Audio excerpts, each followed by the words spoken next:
Je m'appelle Camille, j'ai un peu plus de 30 ans et les anges n'ont pas toujours fait partie de ma vie. Ils sont arrivés à un moment dans ma vie où, j'étais pas très bien. J'étais en formation de yoga, je voyageais beaucoup et je cherchais des choses qui me fassent du bien au niveau, du stress, du bien-être, d'où le yoga que je pratiquais déjà depuis plusieurs années et j'ai fait, beaucoup de rencontres à ce moment-là, parce que j'ai beaucoup bougé, j'ai fait beaucoup, beaucoup de stages de spiritualité et un jour, on m'a proposé de faire venir les anges chez moi. Alors, à ce moment-là, donc, de ma vie, j'étais ouverte au milieu spirituel, mais pas vraiment, au point des anges. C'est-à-dire que j'étais pas encore arrivée à ce moment-là. Pour moi, les anges, c'était encore des êtres un petit peu, joufflus, peut-être un petit peu enfantins. En tout cas, c'est comme ça que je me les imaginais. Pendant mon enfance, quand on nous parlait des anges dans la Bible, je les imaginais un peu comme ça, assez avec un aspect assez jeunot. Et là, donc, cet ami qui me parle des anges et moi, à ce moment-là, je disais oui absolument à tout. Parce que j'étais dans une période de ma vie où j'étais pas très bien, stressée, je me cherchais et donc tout ce qu'on me proposait au niveau spirituel, je disais oui. J'étais vraiment, la yes woman, je disais absolument oui à tout et elle m'envoie un protocole à faire et à l'époque, j'étais pas chez moi, j'étais en sous-location et je me suis dit: «C'est pas grave, je vais quand même faire l'exercice». Donc j'ai suivi le protocole. Alors, il y a un protocole, je vous le détaille pas ici, c'est assez long, mais il y a des choses à faire, il y a des vœux, il y a des petits accessoires à avoir. J'avais pas tout avec moi, mais j'ai fait au mieux et ce que je me souviens, c'est vraiment j'ai fait ça avec foi, avec ferveur. Je voulais vraiment tester cette expérience. Comme je vous disais, je disais oui à tout et je voulais absolument la faire, la vivre en tout cas pleinement et donc j'étais à fond. Même si, voilà, il me manquait, quelques accessoires pour le rituel, j'étais à fond et je voulais vraiment le faire et j'étais, dans l'intention de faire venir les anges, mais vraiment à 1000. Et donc arrive le soir et là, vous devez, ouvrir votre porte au moment où les anges arrivent chez vous à une certaine heure et donc j'étais un peu stressée.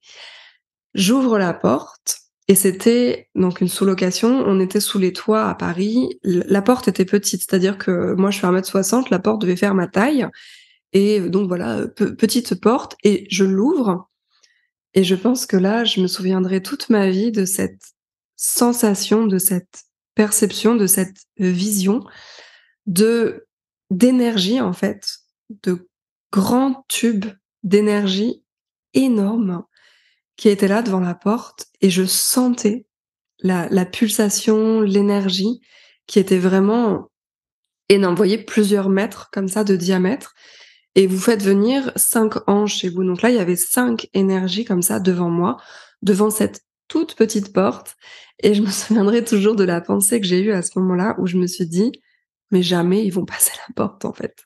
Jamais ça va passer la porte» et en même temps, je me disais: «Est-ce que je suis pas un petit peu folle pour croire à ça? Est-ce que c'est vraiment en train d'arriver?»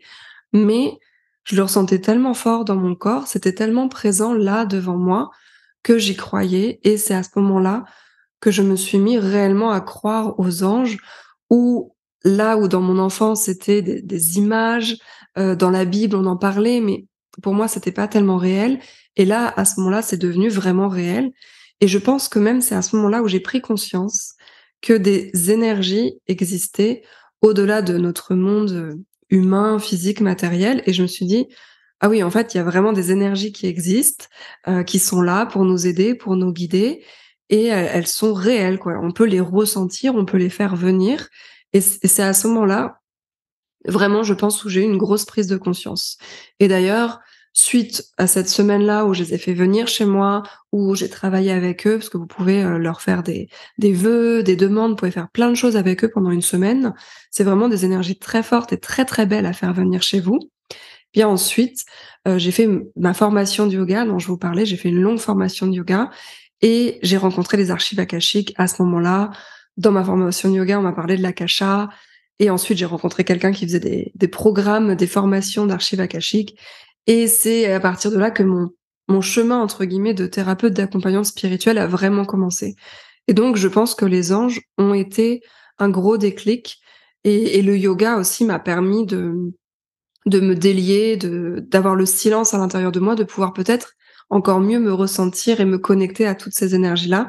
Mais voilà un petit peu comment a vraiment débuté mon parcours. Il y a aussi eu des événements un peu rigolos. Alors je pourrais pas savoir si c'était vraiment les anges ou les archives akashiques ou le yoga ou le travail que j'ai fait sur moi. Mais à cette période-là de ma vie où je vous ai dit que j'étais un peu perdue, j'étais pas très bien, en fait, on m'avait déclarée comme, stérile, donc vraiment une stérilité définitive. J'avais les 2 trompes bouchées. Au niveau des ovaires, donc ils m'ont dit qu'ils avaient jamais vu ça. Je connais pas du tout. C'est-à-dire que c'était bouché entre la trompe et l'ovaire et vraiment des 2 côtés. Donc elle m'a dit: «J'ai jamais vu ça, d'habitude c'est un côté mais pas les 2». Donc là, il y avait vraiment la question de: «Vous ne pouvez pas avoir d'enfant, il faudra faire, une PMA, procréation médicale assistée». Et moi, j'avais pas trop envie, donc c'est à partir de ce moment-là où j'ai commencé à voyager, à me former, à dire oui à tout, faire beaucoup de yoga parce que je me suis dit: «Autant tester plein de choses». Et ça a duré un petit moment, hein, tout ça, toute cette période-là, ça a duré 2 ans, donc où, je ne pouvais pas avoir d'enfant. Et puis quand les archives akashiques sont entrées dans ma vie, et puis j'avais toujours ce travail-là avec les anges, avec les énergies. Quand j'ai rencontré ensuite mon conjoint de manière aussi avec des signes, des synchronicités, parce que moi je crois beaucoup aux signes de synchronicité. Toute cette rencontre en fait a fait que je suis tombée enceinte d'un coup, sans l'avoir cherché.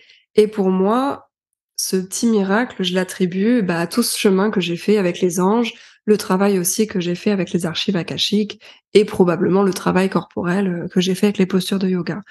Mais j'ai vraiment tendance à croire que les anges et les énergies, les guides qui sont autour de nous, sont là vraiment pour nous aider à comprendre des choses et nous sèment des signes, des synchronicités, des rencontres, qui font que des choses, assez incroyables arrivent dans notre vie.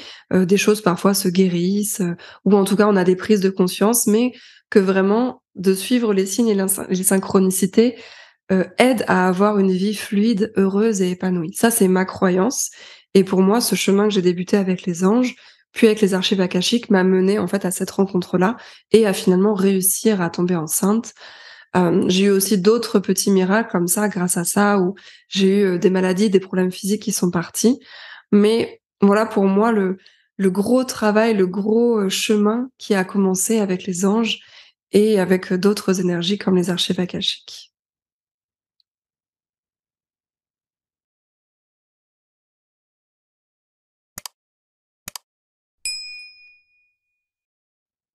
Est-ce que tu as eu des moments de doute?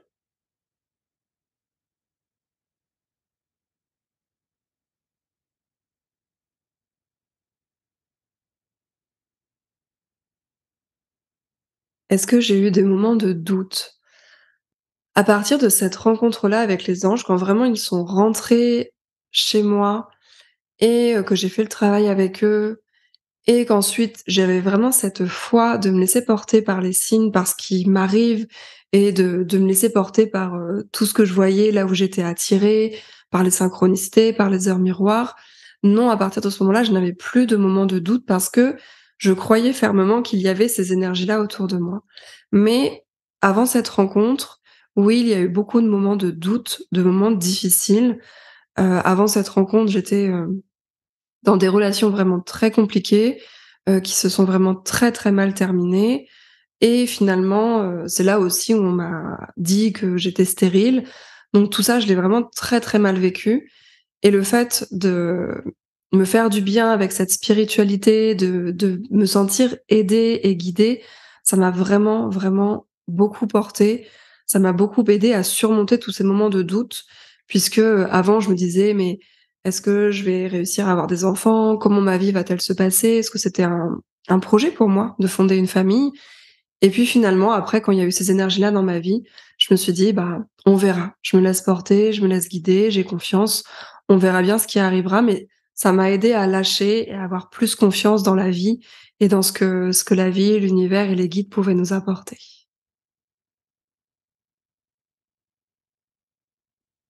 Est-ce que les anges existent réellement? Est-ce que les anges existent réellement? Bah, c'est une très bonne question.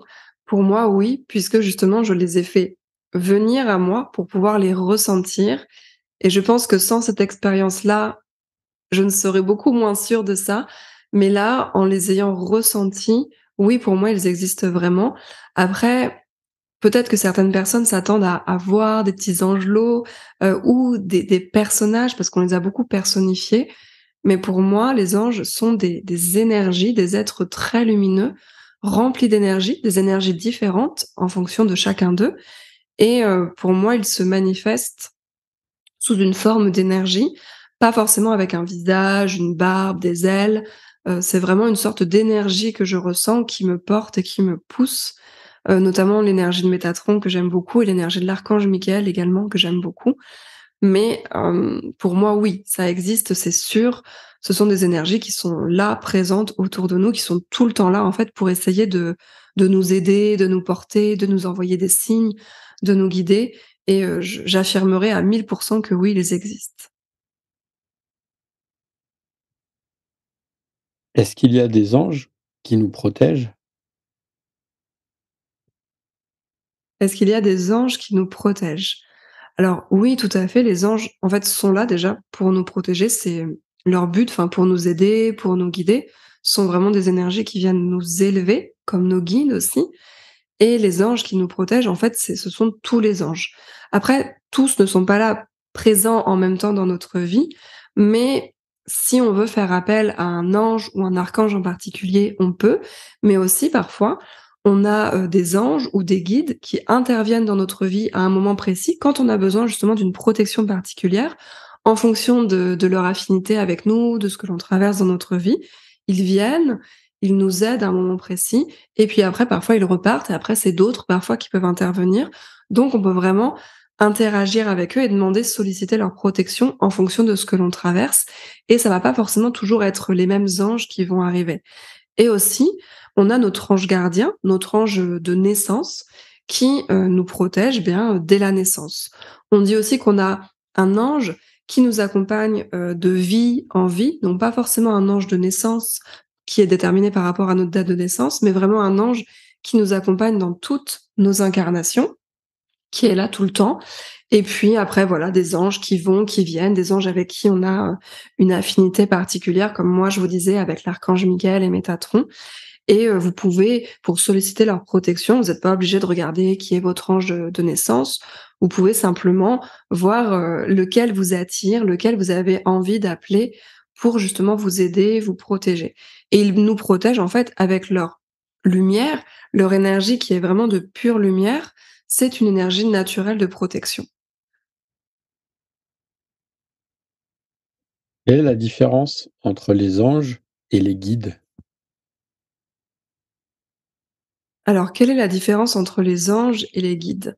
Les anges, ce sont des énergies, des êtres de lumière, des entités énergétiques, entités dans le sens, positif, parce que parfois on entend le mot entité, un peu connoté négativement et les anges sont sur des plans vibratoires assez élevés, presque au niveau des archives akashiques, quasiment tout en haut et les guides, eux, peuvent être, pas toujours, mais peuvent être des personnes défuntes de notre famille ou de notre entourage ou, des personnes avec qui on a eu des contacts dans nos vies antérieures qui décident de nous guider, de nous aider, de nous accompagner. En fait, ça peut être des personnes qui ont eu une incarnation humaine sur cette terre et qui viennent nous accompagner dans notre vie, des personnes donc comme je disais défuntes que l'on a connues ou pas forcément connues et elles ont eu en général une incarnation, mais dans les guides, on peut aussi comprendre les anges. Les anges peuvent être nos guides également, mais là, les anges, ce sont vraiment des entités qui n'ont pas été incarnées, qui n'ont pas eu de vie terrestre, de vie humaine. Donc en général, ce que l'on entend dans les guides, ce sont plutôt, des guides, des personnes, soit de notre famille, des ancêtres ou, voilà des défunts, des proches qui viennent vraiment nous guider, faire le choix de nous aider sur cette vie ou des guides que l'on n'a pas forcément connus, des personnes avec qui on était proches dans les vies antérieures et qui, voilà, font ce choix. Donc des personnes qui ont eu une incarnation. Et les anges, eux, n'ont pas eu d'incarnation. Donc c'est vraiment ça la principale différence entre les guides et les anges.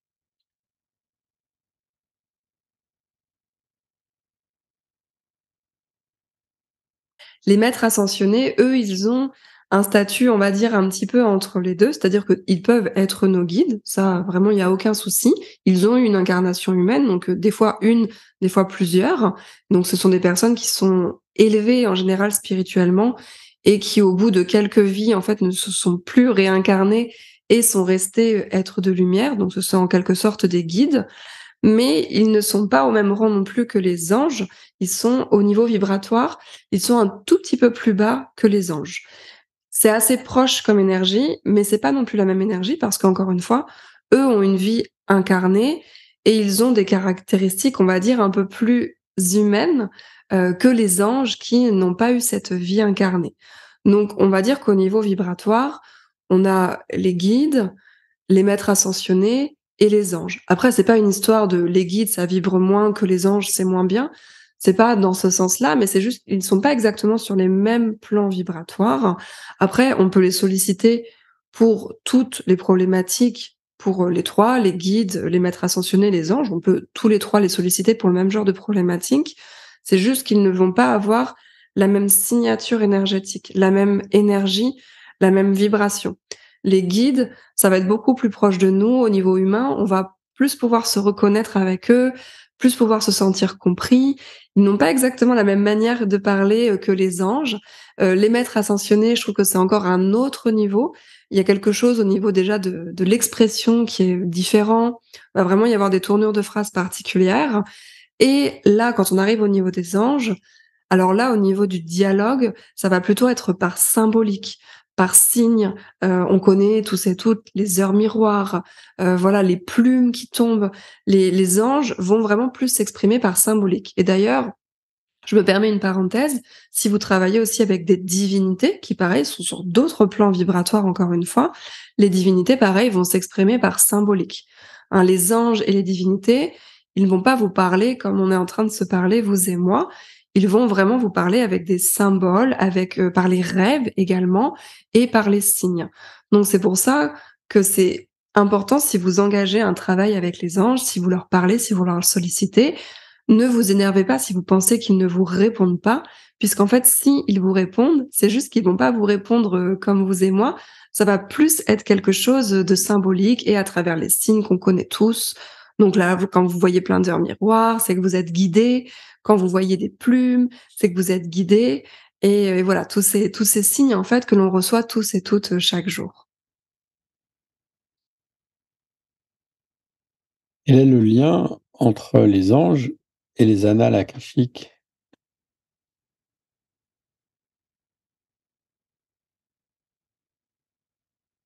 Alors le lien entre les anges et les archives akashiques, il est assez, rigolo puisqu'en fait, il y a 2 anges qui sont gardiens des archives akashiques et si je vous donne une anecdote sur moi, sur ma pratique, il se trouve qu'il y a un ange avec lequel j'ai vraiment beaucoup connecté lorsque je les ai fait venir chez moi, là, ce que je vous racontais et c'est l'archange Métatron et j'ai vraiment énormément connecté avec son énergie.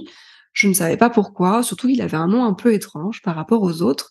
Tous les anges en général ont des prénoms, qui se terminent par, L ou IEL et lui c'était Métatron, mais je sais pas, j'ai beaucoup aimé son énergie et puis j'ai fait mon chemin et puis après j'ai rencontré les archives akashiques et au fur et à mesure de mon chemin, j'ai découvert que Métatron était un des gardiens des archives akashiques et ensuite les archives akashiques sont devenues mon métier. Donc pour moi, c'était un petit peu un petit clin d'œil, c'est un petit peu comme si la boucle était bouclée, où j'avais, finalement trouvé le lien de pourquoi cet archange m'avait vraiment beaucoup parlé, puisqu'ensuite les archives akashiques sont devenues, une de mes spécialités. Et le lien entre les archives akashiques et les anges, donc c'est non seulement il y a des anges, voilà, qui sont gardiens, mais les anges et les archives akashiques sont vraiment presque au même niveau vibratoire, hein. C'est des niveaux vibratoires qui sont accolés, ils sont vraiment côte à côte, donc ils peuvent intervenir, donner des messages lorsque vous êtes connecté aux archives akashiques. Ils ont vraiment cette faculté-là à venir dans les archives facilement, puisque la vibration est très similaire.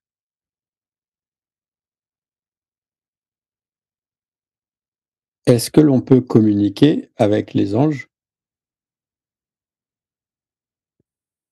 Est-ce que l'on peut communiquer avec les anges? Alors oui, déjà, on peut leur parler via la prière, tout simplement en s'exprimant à eux avec le cœur, avec la foi. On peut faire un peu de méditation avant si on a envie d'être au calme. On peut préparer aussi, son espace, rituel avant de leur parler et on peut vraiment s'adresser à eux comme on parle à un ami ou à quelqu'un de cher. Et ensuite, pour avoir vraiment une communication où vous avez aussi une réponse, c'est une fois que vous avez fait vos prières, vous avez fait vos demandes, vous avez fait vos souhaits, eh bien, c'est d'observer, vos rêves. Donc si vous faites vos prières avant d'aller dormir, d'observer vos rêves la nuit, tout de suite, enfin la nuit suivante, c'est aussi d'observer, bah, les signes, les synchronicités qui apparaissent sur votre vie et pour, comprendre en fait, qu'est-ce que ça veut dire, cette plume? Qu'est-ce que ça veut dire, ce rayon de soleil qui apparaît? Ou un animal qui traverse subitement, ou, une heure miroir? Qu'est-ce qu'en fait comment les traduire? Qu'est-ce que ça veut dire pour comprendre cette communication symbolique finalement?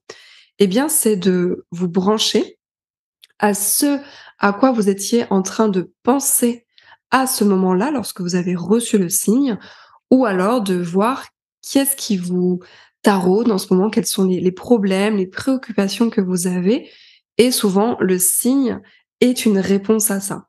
Donc après, ça peut être aussi un travail un peu de recherche. Si vous avez, croisé un animal, si vous avez, eu une image un peu particulière, c'est peut-être d'aller voir la symbolique qui se cache derrière et sinon, en général, déjà dans 99 des cas, quand vous recevez une heure miroir, une plume, quelque chose en fait qui vous ouvre le cœur, qui vous surprend, eh bien, c'est déjà un ange qui vous répond. Donc c'est une réponse, c'est déjà une manière de communiquer avec vous et c'est quelque chose qui est en fait un signe qui veut dire, «Vas-y, on est là, tu es guidé, on te soutient, vas-y, go, go, go, on t'encourage». Enfin, c'est quelque chose en fait de très positif quand on perçoit un signe. Comment savoir si c'est un signe?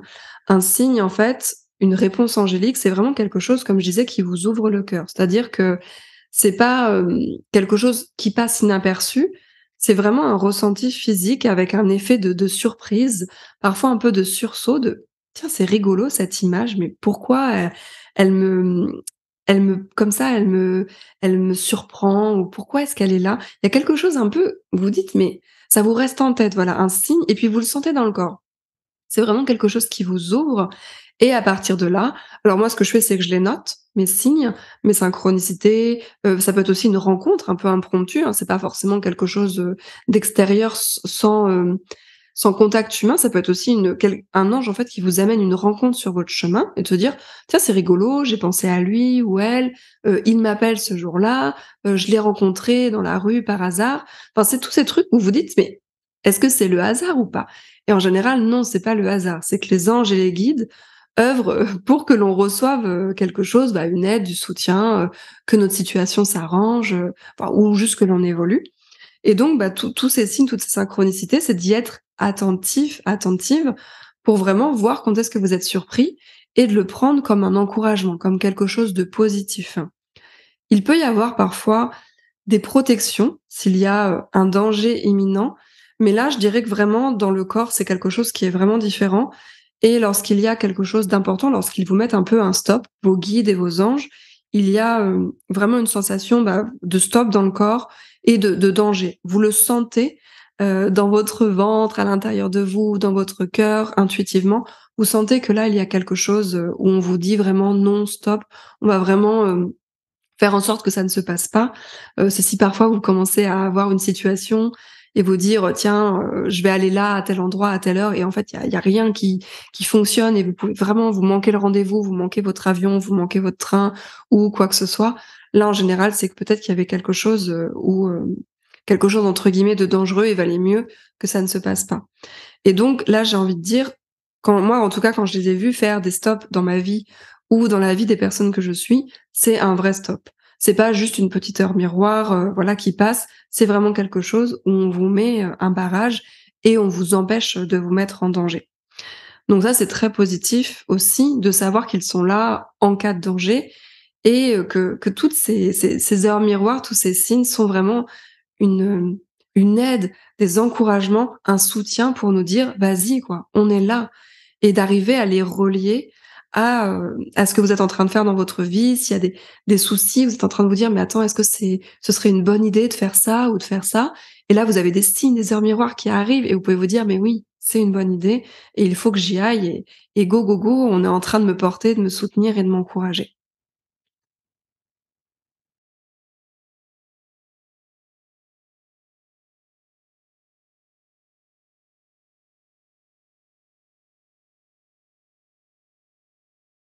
Est-ce que les anges nous envoient toujours des messages pour le meilleur? Il y a pas d'ange trompeur?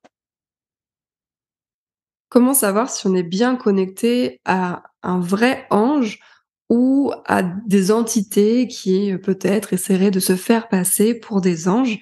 Alors ça, c'est vraiment une très bonne question parce que ça peut arriver quand on travaille, avec les anges, avec les divinités, de se faire un peu flouer et là, vraiment, le conseil que je pourrais donner pour ça, c'est que quand vous faites venir les anges chez vous, vous allez ressentir ce que ça fait à l'intérieur de vous.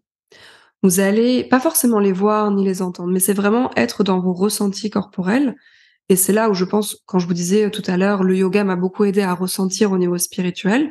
Donc si vous êtes un peu dans le corporel, eh bien continuez et puis entraînez ce canal-là, vos ressentis, puisque vous allez ressentir en fait ces énergies-là et vous allez ressentir leur signature, ce qu'on appelle une signature énergétique. Donc toutes les entités énergétiques positives comme les anges, les divinités, les défunts, les guides, les maîtres ascensionnés, etc., ont toutes et tous une signature énergétique qui est particulière. Et cette signature énergétique nous permet de les reconnaître. Comme par exemple, quelqu'un rentre dans la pièce et vous ne voyez pas qui rentre, mais vous savez que c'est une personne que vous connaissez parce que vous avez juste ressenti son énergie. Hein, il y a des personnes qui dégagent, enfin, on dégage tous et toutes une énergie et on peut des fois se reconnaître, même le dos tourné, de se dire: «Ah tiens, il ou elle est là, je l'ai senti». Je pense que ça vous est déjà tous et toutes arrivé. Eh bien, avec les anges, c'est pareil ou avec toute autre, personnalité, entités énergétiques avec lesquelles vous travaillez. Et donc, pour moi, ce qui me paraît vraiment primordial, c'est de les faire venir à vous pour les ressentir et ensuite, plus tard, quand vous travaillez avec eux, et que moi c'est ce que je fais régulièrement, quand je les appelle pour mes soins énergétiques, pour mes travaux énergétiques, pour le pendule, pour les cartes, pour les archives akashiques, quand je les appelle, je les reconnais par leur signature énergétique, mais parce que je les ai déjà fait venir plusieurs fois à moi. Pareil, pour les divinités ou pour les maîtres ascensionnés. Alors, les divinités, les maîtres ascensionnés, c'est quelque chose de qu'on ne peut pas forcément recevoir. On reçoit plus une mémoire d'eux parce que ce sont quand même des énergies très fortes. Pareil pour les anges, parfois c'est une sorte de mémoire qui vient des divinités et qui vient des maîtres ascensionnés parce que si une divinité venait, là chez vous et moi, là maintenant tout de suite, je sais pas si corporellement on pourrait vraiment le supporter. Mais en tout cas, quand on commence à travailler avec eux, ils vont un peu nous glisser un peu de leur énergie, nous faire goûter à leur énergie et on va pouvoir travailler avec cette signature énergétique, reconnaître au fur et à mesure, hein, il y a des divinités, très fortes, plutôt féminines, plutôt masculines. C'est exactement pareil pour les anges. Et du coup, à force, vous les reconnaissez, vous les distinguez un peu, comme vous faites votre palette, de couleurs, vous connaissez les couleurs, vous arrivez à les distinguer. Eh bien, c'est pareil pour les anges, vous arrivez à savoir: «Tiens, c'est l'archange Michael. Tiens, c'est plutôt Métatron. Ah, tiens, là, c'est plutôt Gabriel», parce qu'en fait, vous les avez fait venir chez vous.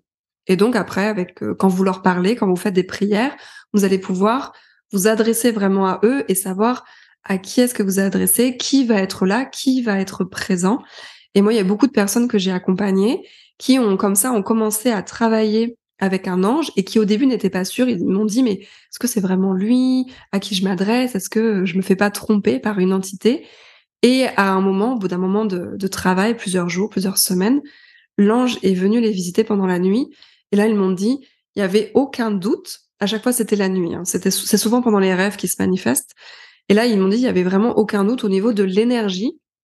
Ils ont été extrêmement surpris parce que l'ange leur est apparu vraiment très nettement. Ils ont vraiment ressenti, très nettement son énergie, parfois même son visage aussi et ils ont dit: «Ah OK, OK, c'est bien lui», et donc ça les a aidés, ça les a affirmés dans ce travail de continuer à prier, à travailler avec cet ange en particulier. Mais il y avait vraiment cette intention de bien se connecter à la bonne énergie, à la bonne entité. Il y avait vraiment un travail d'intention qui était là, qui était présent. C'est-à-dire que c'est bien quand on adresse des prières de pas les adresser en se disant: «Bon, je lance une prière et on verra bien qui viendra, qui entendra». C'est bien aussi de poser son intention, de dire à quel ange on s'adresse, dans quel but, de bien formuler nos prières, même si on peut leur parler simplement, mais de diriger nos prières et notre intention. Mais ça, vous verrez que pour parler avec les anges, vous avez des méthodes vraiment très simples pour vous aider, pour que ce soit vraiment clair pour vous si jamais vous êtes un petit peu perdu. Est-ce que tu as utilisé les anges pour te soigner?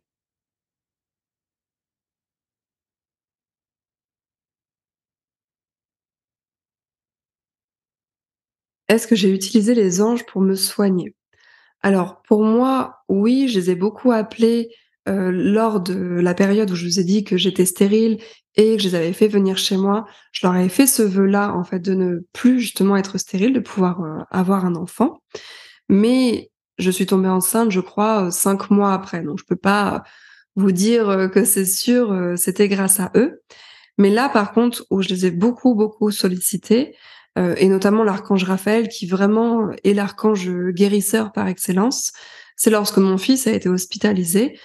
Ça a été vraiment très compliqué pour nous, parce que c'était assez soudain et là, pour le coup, j'ai vraiment appelé tous les soirs l'archange Raphaël parce que, je dormais pas, j'avais que ça à faire de prier parce qu'il y avait tous les bip bip, tous les branchements, enfin c'était insupportable, c'était vraiment très difficile de dormir et moi j'étais aux côtés de mon fils dans la chambre d'hôpital et là je l'ai beaucoup, beaucoup appelé et je l'ai beaucoup ressenti. J'ai réussi vraiment à le ressentir malgré le stress et j'ai réussi à percevoir aussi la couleur, hein. L'archange Raphaël, c'est souvent du vert qui l'accompagne et du coup, j'ai vraiment réussi à ressentir ça, sa présence, la couleur et ça m'a fait beaucoup de bien et d'ailleurs, bah, mon fils finalement, qui au début quand il est rentré à l'hôpital on nous avait dit: «On sait pas combien de temps ça va durer, peut-être une semaine, peut-être plus», enfin, c'était vraiment pas très clair, on n'était pas bien du tout et finalement le séjour a duré beaucoup moins longtemps que prévu et moi ça m'a beaucoup aidée de me sentir épaulée comme ça, d'avoir ces énergies avec moi et puis, bah, forcément, j'ai vu qu'il s'était remis assez vite mon fils, donc ça m'a aussi beaucoup rassurée.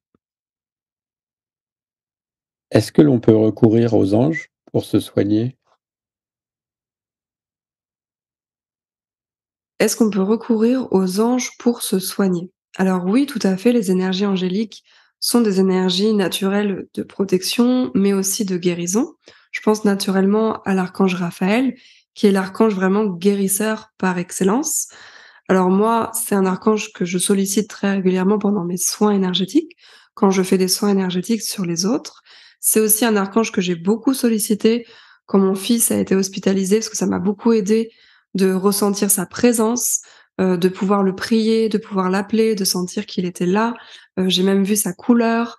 J'ai pas vu son visage, mais j'ai vraiment ressenti sa présence et ça m'a fait beaucoup de bien et d'ailleurs, on est sorti plus tôt de l'hôpital que prévu et la maladie a duré beaucoup moins de temps que prévu donc moi, je pense qu'il était là, c'est sûr, pour nous aider et puis dans les soins énergétiques ou dans les auto-soins que je fais, bah, pour moi, voilà, ou pour les autres, c'est un archange qui est vraiment très, très présent, mais on peut aussi appeler et solliciter d'autres archanges.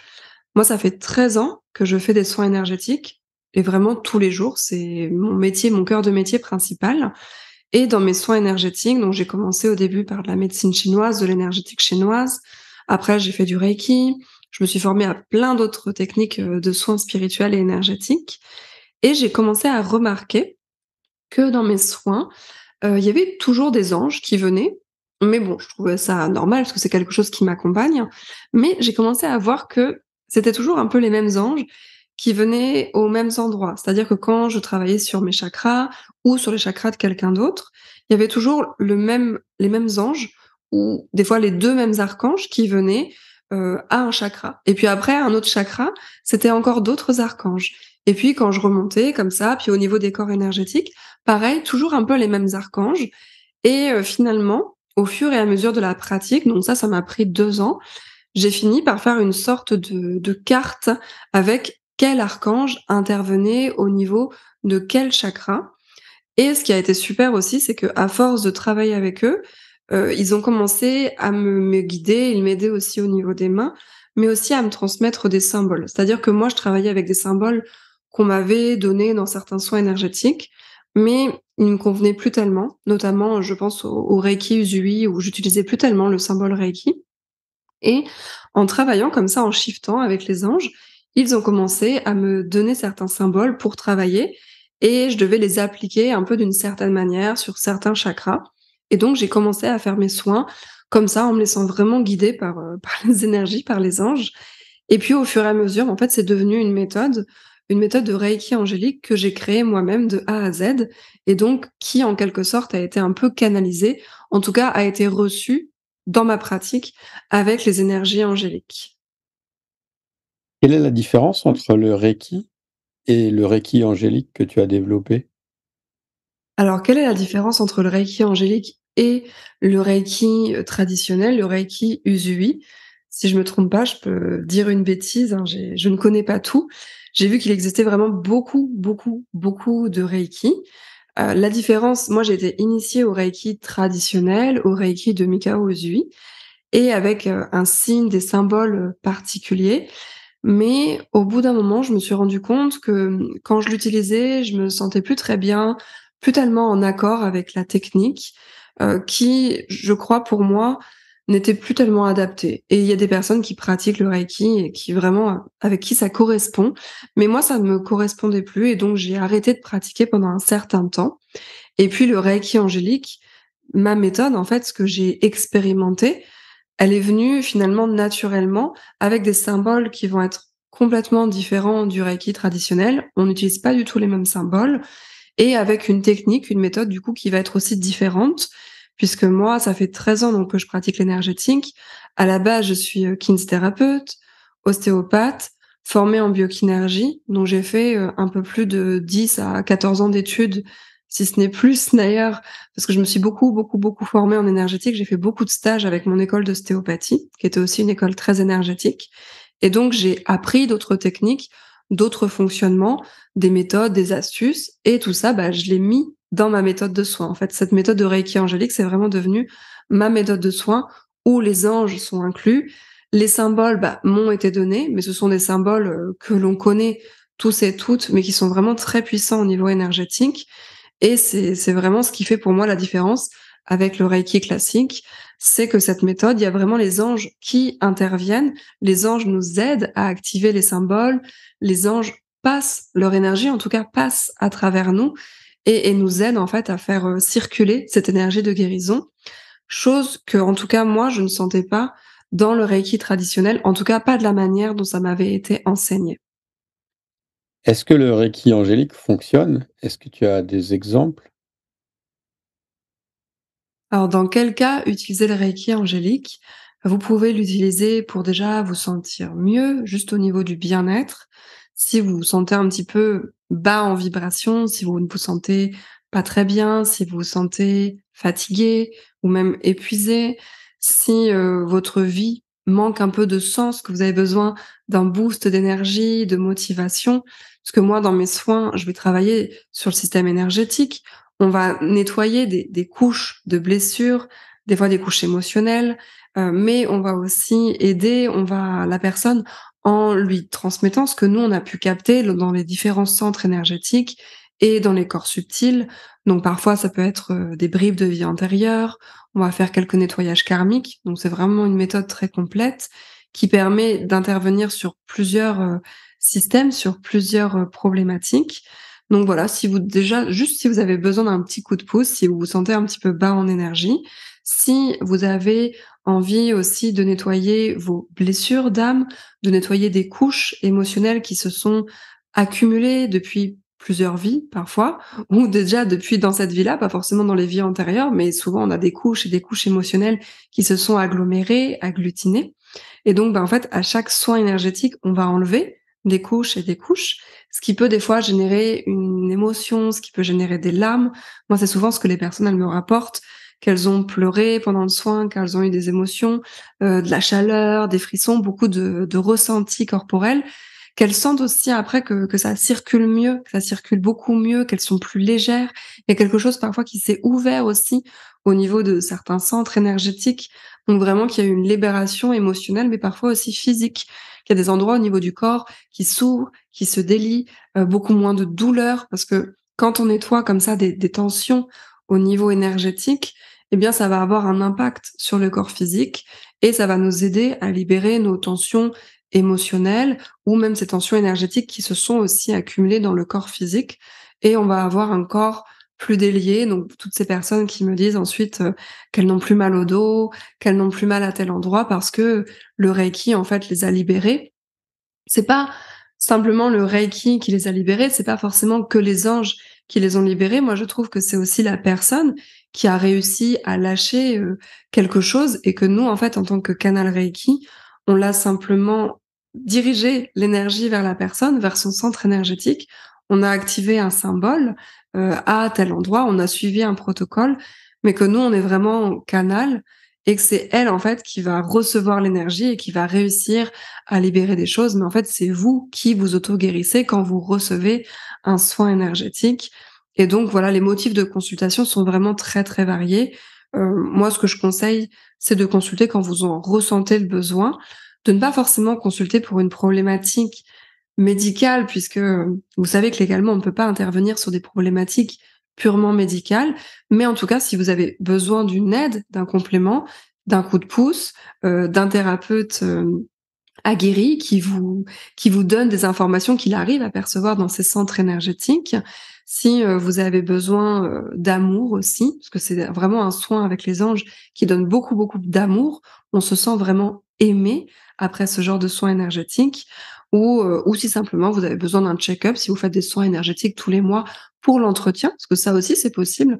On n'est pas obligé d'avoir des symptômes pour consulter.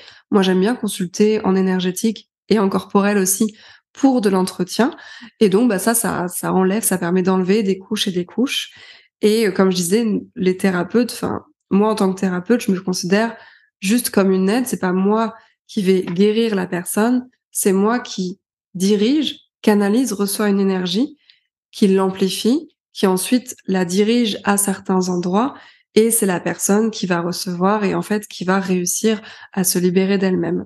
Donc ce sont vraiment des soins très agréables, très puissants, à faire, j'ai envie de dire, régulièrement, pas toutes les semaines, mais ça peut être tous les mois ou tous les 2 mois, voilà, tous les 3 mois ou même juste une fois par an en check-up. Mais des soins vraiment, très, très simples à faire, à recevoir et de manière régulière et très complémentaires aussi à d'autres soins énergétiques ou à d'autres pratiques ou à un traitement, un suivi médical. C'est vraiment une aide, un complément. Ça ne remplace pas bien sûr un traitement médical, mais c'est super pour venir, aider le travail, si par exemple vous êtes en travail, voilà médical ou psychologique, ou sur vos vies transgénérationnelles, karmiques, vies antérieures, en consultation de lecture akashique ou avec un coach, un hypnothérapeute. Peu importe ce que vous faites, le Reiki va vraiment aider, complémenter en fait toutes les techniques que vous pouvez déjà utiliser sur vous. Et comment fait-on pour se former au Reiki angélique? Alors, comment se forme-t-on au Reiki angélique? C'est une méthode du coup que j'ai créée et donc j'enseigne cette méthode, je la transmets personnellement. Lorsque vous rentrez dans l'école du Reiki angélique que j'ai créée, je vous donne une activation. Vous avez une activation des symboles. Vous devenez canal alors du Reiki angélique. Là, j'ai formé mes premiers élèves, ma première promotion.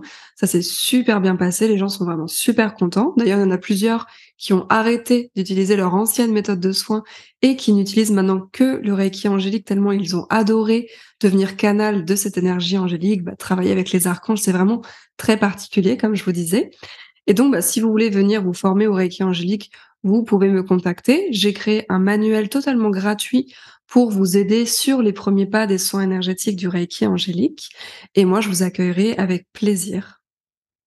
Il y a beaucoup de souffrance aujourd'hui dans le monde et quel est ton mot d'espoir pour tous les gens qui souffrent?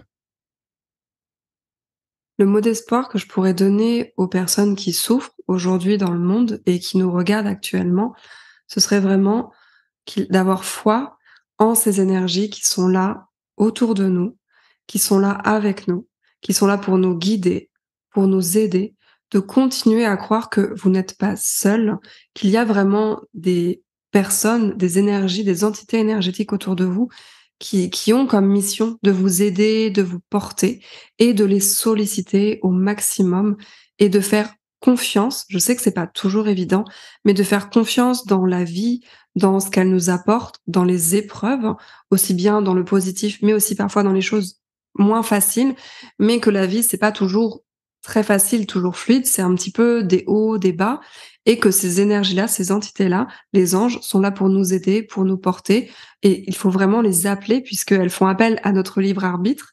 Donc c'est-à-dire que les guides et les anges ne vont pas pouvoir vous aider si vous ne les appelez pas. Donc c'est très important de les solliciter au maximum et d'avoir foi dans le fait que elles sont là pour nous aider et que vous n'êtes vraiment pas seul dans tout ça. Vous pouvez traverser tout ça avec de l'aide. Vous pouvez vraiment les appeler au quotidien, leur parler au quotidien et ce serait vraiment mon meilleur conseil puisque moi, c'est le conseil que j'ai utilisé pour moi-même dans les moments où ça a été vraiment très dur, où j'étais vraiment très en souffrance.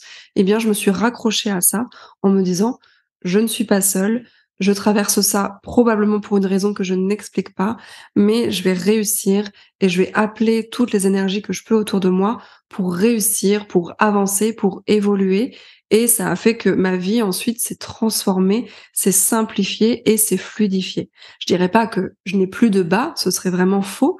Bien sûr que j'ai toujours des hauts et des bas, mais cette confiance, cette foi que je mets dans ces énergies-là angéliques autour de nous, eh bien ça m'aide vraiment au quotidien à y croire, à continuer et à avancer malgré parfois les moments difficiles et douloureux.